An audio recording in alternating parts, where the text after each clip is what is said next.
1994 saw the directorial debut of one Kevin Smith. His black and white film, Clerks, would go on to become an instant cult classic, spawning a sequel in 2006, a second sequel in 2022, plus 2 spin-off films starring their 2 most beloved side characters. Now, you probably think that you've seen every single bit of Clerks media that can be consumed, and that's not even including their comic books, because apparently they have comic books. But there is a good chance that you haven't. And not only is what I'm going to talk about today one of the funniest, most entertaining shows that I've watched in a long time, if not ever, but probably one of the best animated series that I've ever seen. But holy shit, this show slaps. Ladies and gentlemen and others, this is a speedrun of Clerks, the animated series. So before we get into the animated series proper, we need a quick overview of the Clerks world and the characters that inhabit it. So the original Clerks film focuses around a group of people, but primarily the 2 main leads. Dante Hicks, who works at a convenience store named Quick Stop, his best friend Randall Graves, who works at a video store right next to the Quick Stop, 2 drug dealers named Jay and Silent Bob, and a supporting cast that primarily consists of all of Dante's ex-girlfriends. The first film focuses on a standard day in the life at the Quick Stop with a whole bunch of amusing shenanigans, bunch of bullshit, all ending with a prophetic conversation between the 2 main leads that closes out the film. The second film focuses on Dante getting married and then completely fucking it up, only to then have it unfucked at the end while also becoming the co-owner of the Quick Stop. Oh, but don't worry about that marriage. See, in the third film, it turns out that his wife and unborn daughter died in a car accident. What? Thanks, drunk drivers! The film also involves Randall having an epiphany and deciding to make a film about their lives after a heart attack scare. Now, full disclosure, I haven't actually seen all of the films. I've only seen really clips of the films. That is to say, I don't know precisely how faithful to the original source material the animated series was.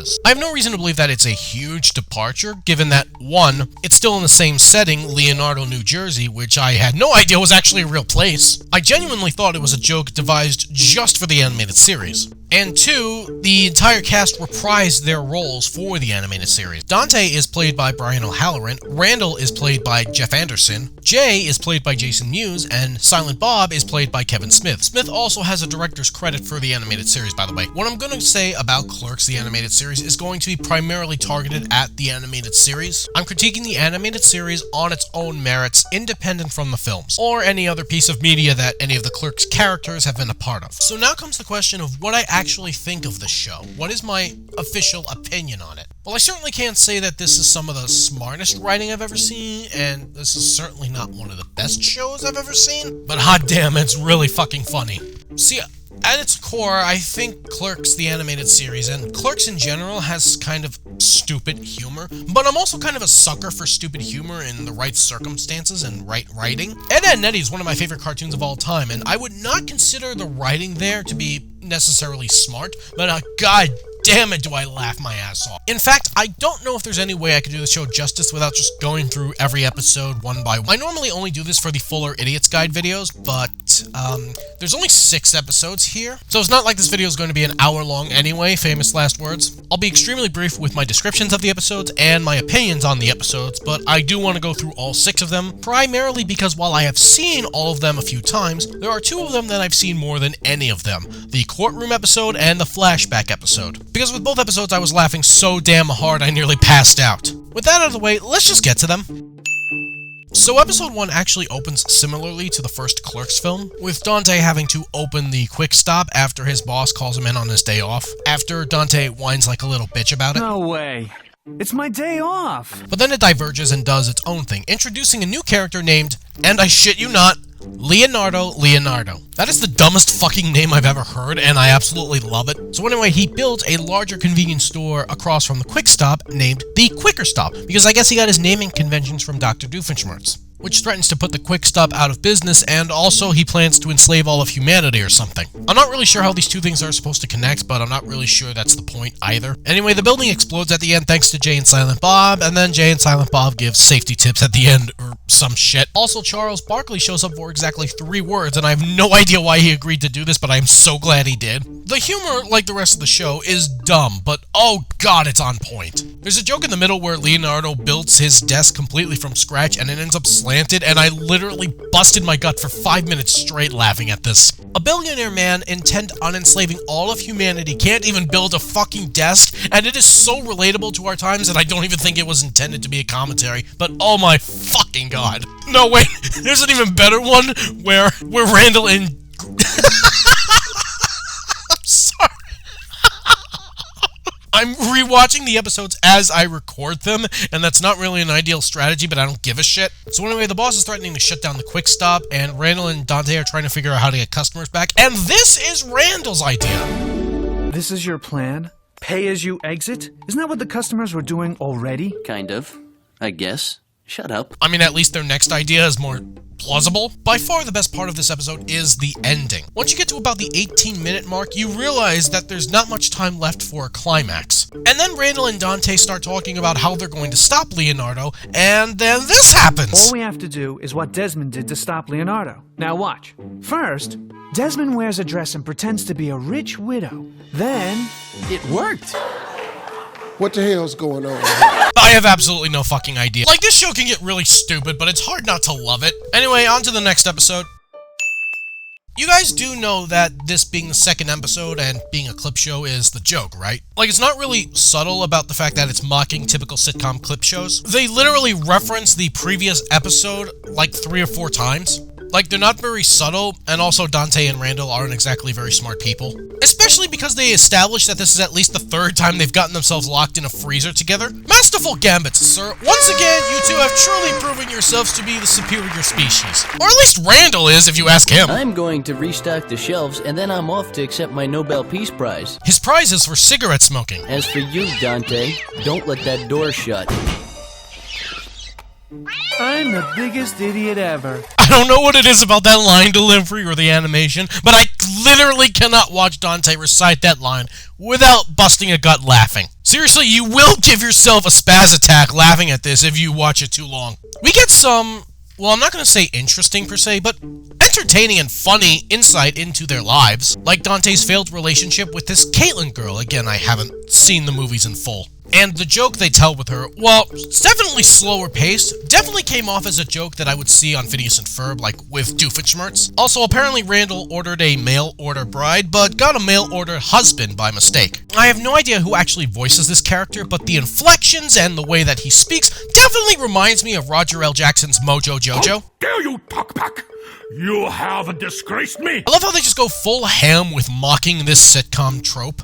But don't worry, it doesn't last long. They actually managed to get out of the freezer halfway through the episode. Yeah, except not really, because then they get themselves locked in the video store, and then the air conditioner breaks, which makes it turn into a freezer as well. So really, there was no point in letting them out of the freezer, but you do you, show. You do you. And then the ending of the episode parodies the ending of Stand By Me, because... fuck you, I guess. And then Charles Barkley shows up again at the end, and I have absolutely no fucking idea, but I love it.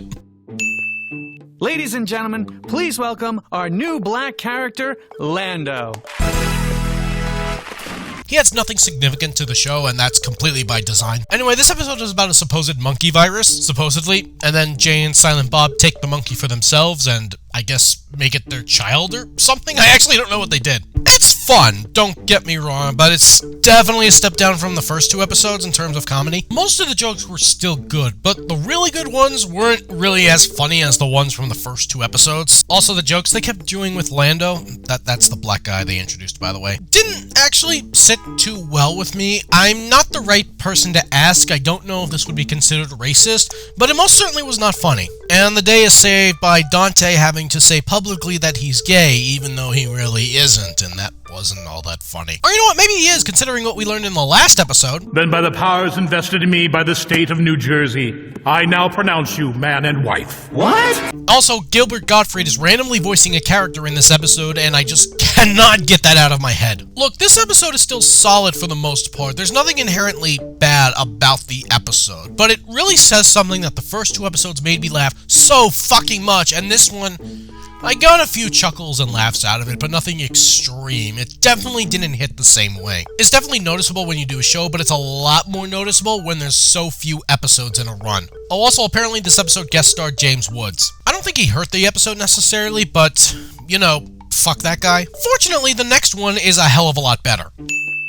My favorite episode of the entire series, and by far the funniest of the entire series, and it's honestly not close. So Jay slips on some cola or something on the quick stop floor and then promptly sues Dante for $10 million. Thanks of course to some prodding from Randall, who then promptly volunteers to represent Dante in the ensuing court case, which is presided over by Judge Reinhold, who I swear to fucking God, I thought was a character made up just for this show. I didn't know anything about film, and I still debatably don't, but I really thought that he was a fake character and not a real person, and I sincerely apologize to the actual Judge Reinhold for that. Also, the entire jury is made up of NBA All-Stars, including, once again, Charles Barkley. So, like, were Kevin Smith and Charles Barkley just friends or something? Because this is the third time that he shows up in this show, and this is somehow his most prominent role in the show. I really don't understand the show, and at this point I don't really want to. Oh, and these NBA All-Stars are replaced in their All-Star game with people from the WNBA, and honestly, it just occurred to me that this show might be incredibly sexist. Also potentially incredibly racist, considering this scene. Dante Hicks is just like you.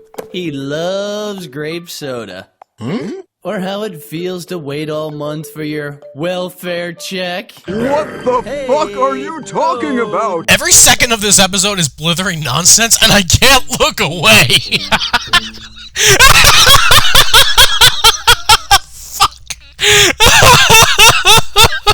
So anyway, Randall all but fucks up the entire trial for Dante. The absolute best part of this episode is Randall interrogating all of those movie directors for the pettiest of reasons. Mr. Lucas, how do you explain that in Star Wars, Obi-Wan tells Luke that when he met his father, he was a great pilot, but in Menace, he's just a little boy? My friend, do you not understand what a prequel is? Why is it important that Judge Reinhold was never in a George Lucas film? Also, how was Judge Reinhold never in a George Lucas film? Also, fun fact, this episode technically doesn't have an ending. What? It presents us all the possible endings, like Jay winning the case, and then Randall winning the case, and yes, Randall, because as Randall puts it, I'm Dante, and I'm the biggest idiot ever. Then we have a Beverly Hills Cop joke, and then we have a joke about Patrick Ewing and his stupidly terrible jump shot or something, and also about the Knicks being irrelevant, which they were for the longest time, seriously. And then finally this happens. In the case of Jay versus Dante Hicks, we find in favor of... We're sorry. Due to circumstances beyond our control, the script to the rest of the episode was lost on its way. I think they just gave up at this point, and I honestly don't blame them. Yeah, once again, this episode is the dumbest shit of all time, but I cannot watch it without busting a gut. It's a goddamn pity there's only 2 episodes left after this.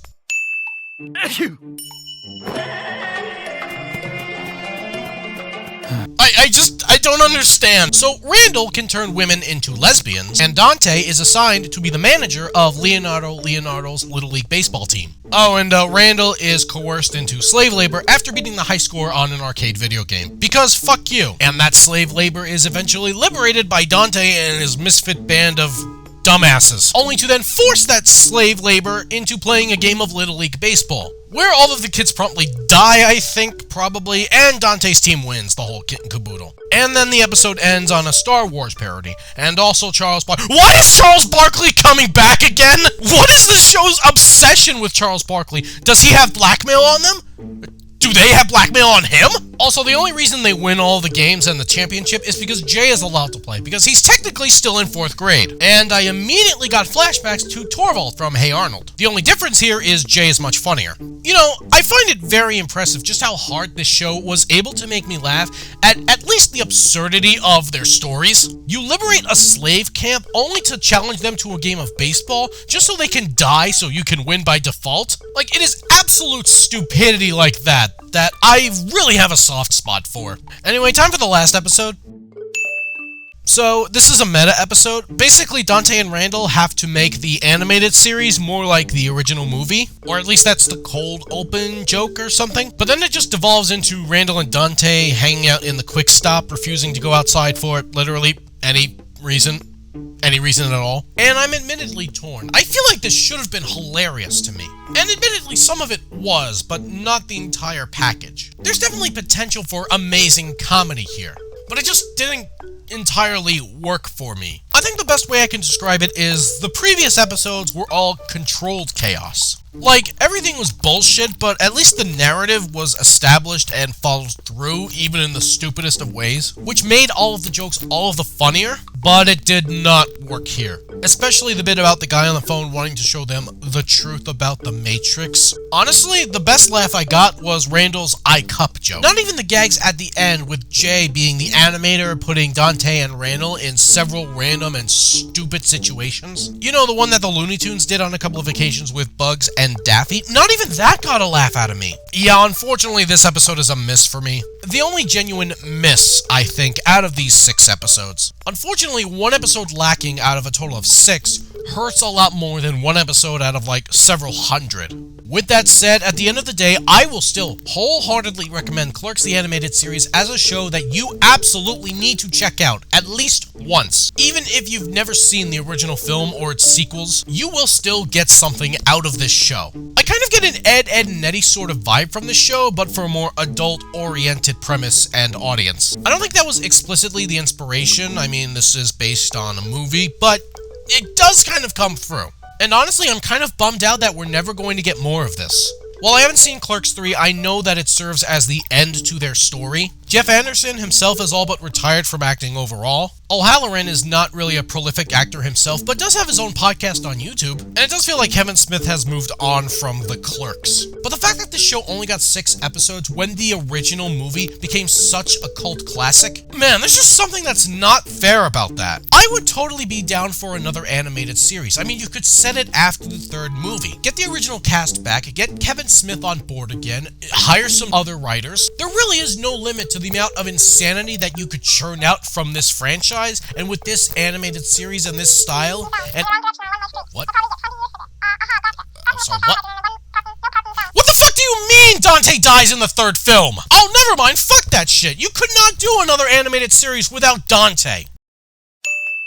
So, to sum up, Clerks the Animated Series is one of the wildest and most bizarre animated shows to come out in the 2000s. And yet, I had an absolute blast going back and rewatching this series from start to finish. It is a goddamn shame that it only ever had 6 episodes. There was potential here for true greatness. At least we do have all of the other films, the side films with Jay and Silent Bob, the comics, etc., etc. While this animated series exposed me to the franchise itself, it was rediscovering clips of the movies on YouTube that made me decide to really finally tackle this series head on. And perhaps one day I will give a thorough look at the films themselves. But this video was for the animated series, and for now, that matter is closed. I still have the huge ass projects I want to take on, and I'm still only one person, so yeah. But thank you for joining me for this look at one of the most bizarre animated series to come out in recent memory. In the words of Jay, snooch to the nooch. Snooch to the nooch. What even is that supposed to fucking mean anyway?